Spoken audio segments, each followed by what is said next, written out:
Hi, I hope you guys uh, can, somebody can give me a thumbs up if they can hear me. I mean, this platform has a bit of a lag, so I'm trying to get you. Okay, excellent, Karthik. Thank you for that. So thank you for having me here. And this topic certainly intrigued me, and I thought I'll give it my own spin as to what I see as the multiplier effect. So if somebody could do a page turn and come to the next page on this. So just to begin with, three personal stories on the multiplier effect, which I have, over the last 2 decades been a part of. One is BCG, the firm I work in for more than 2 decades now. We teach everybody who is a part of the firm that our business model is all about creating enormous value for our clients. And we are a premium consulting provider. And if we do not create, at least for the fees we charge, at least 10 to 20x impact over a period of time, then we cannot continue to work with the client. So, we don't always use the word multiplier effect. We just call a force multiplier, but that's been the credo of the firm all along. Just give me 1 second.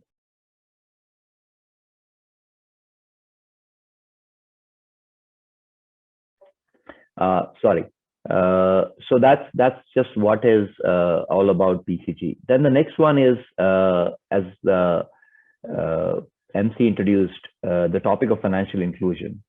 I started working on this in India in about 2007, 2008 timeframe, and this has been actually even perhaps a little earlier than that. And we wanted to, get bank accounts for the poor. And till we realized that till we get an identity platform going, it will not work out. And I was part of the earlier work with this was during the UPA government, UPA 1 in 2008-9. We said we need to create a national identity platform. And thankfully, this was one of the recommendations we got accepted. Aadhaar since then got created in that time period. And it's been now a decade-old journey of Aadhaar. And what you've seen in terms of what it has unleashed, I know there are some detractors as well on privacy, etc. But what it has unleashed in general across the board, certainly on the payment side, but now more recently on health and many other places where the identity platform has been an enabler for so many other revolutions, is just a phenomenal example of a multiplier effect, which I have personally been a part of. And I see that as just a true exemplar of that. In the last 5-6 years, I myself had a student from IIT Delhi, and I've, like many people perhaps who will be joining this, have had benefit of great education. We realized that long-term competitive advantage of a nation, as we all know, is driven by the kind of educational institutions it has, because in a 30-40 year time period, that is what is the ultimate differentiator. And technology is going to change the world. We all know that.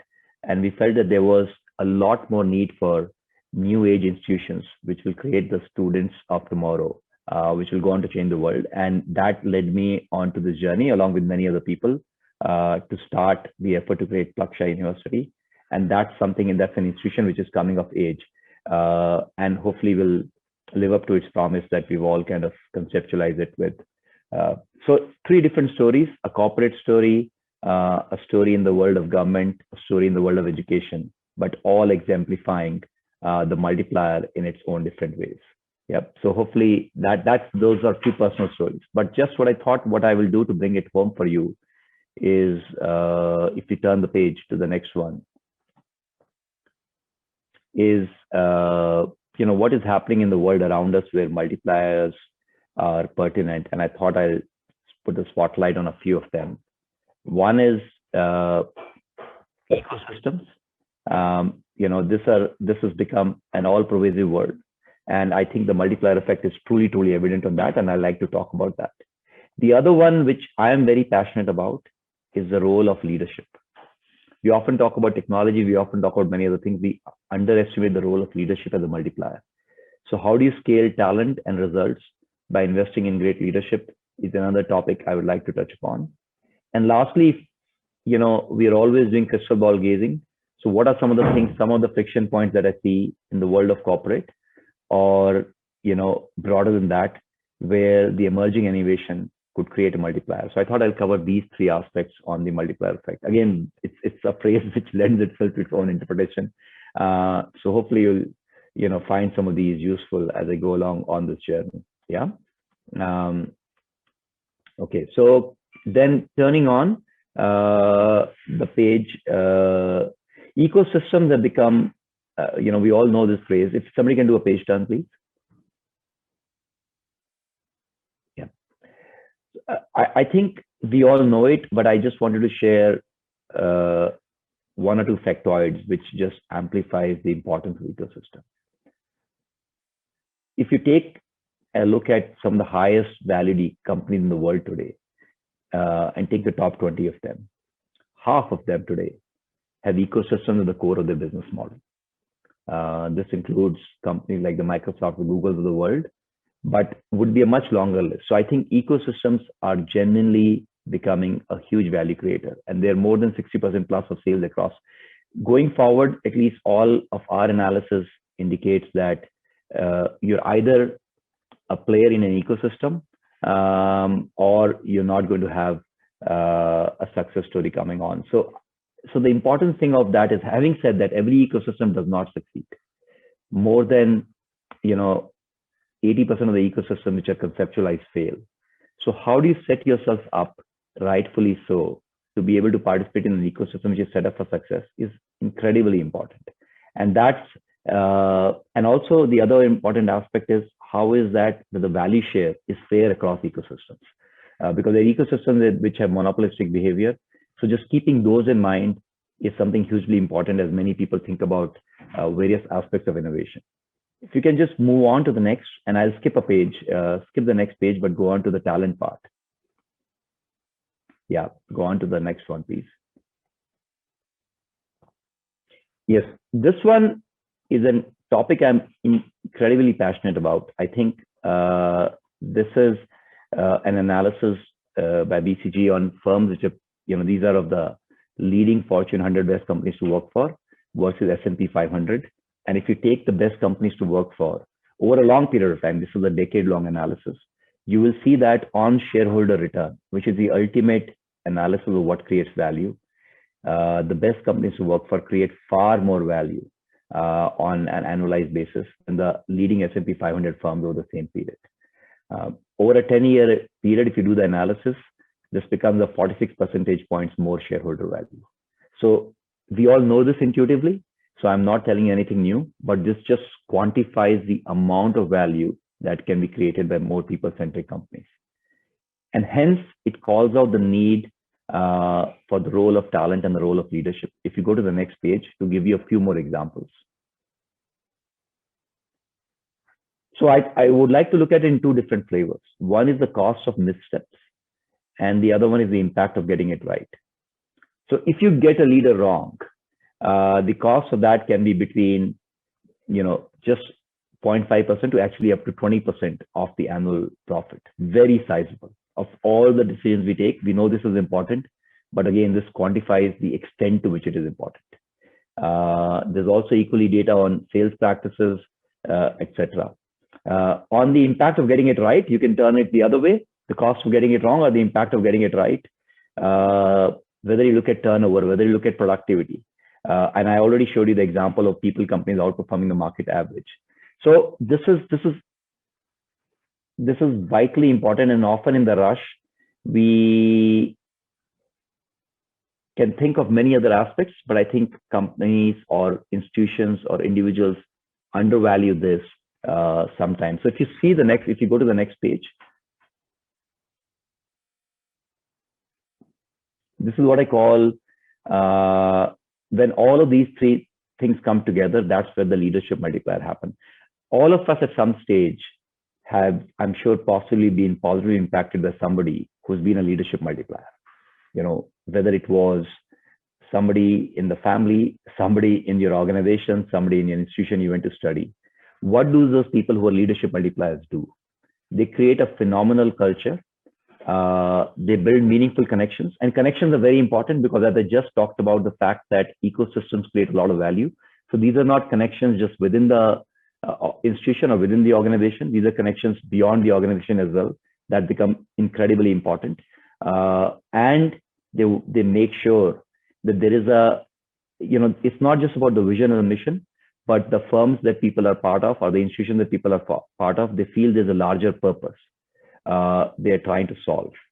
If you're a part of an organization like, let's say, Netflix, your purpose is to provide the best entertainment solution to everybody in the world, maybe, just as an example, or if you are, let's say, work for Delta Airlines, you can say my purpose is to lift everybody in the world, metaphorically and literally. So the leadership, what I'm trying to say is, in a leadership multiplier context, all of these three things genuinely have to come together, and that really sets a tonality. So of all the multipliers, I think, as I said earlier, this is underestimated often, but to my mind, this is hugely important to keep in context. And if you move on further to the next one. So when I talk to a lot of clients across the world, it is becoming increasingly clear that the power of digital and the power of AI is very important. But often what I hear from some of the leading companies is they deploy technology or they deploy artificial intelligence in some cases, but they do not get the full benefit, the full multiplier of the technology and the human. And I think there's a lot of inherent friction, and you're not able to combine the power of the two. So as people think about solutions, and this is appealing to the entrepreneurs who are possibly listening to this, you may want to think about, while you bring the power of technology, it's equally important about how do you amplify the capability of the humans in the firm and make the two work seamlessly together.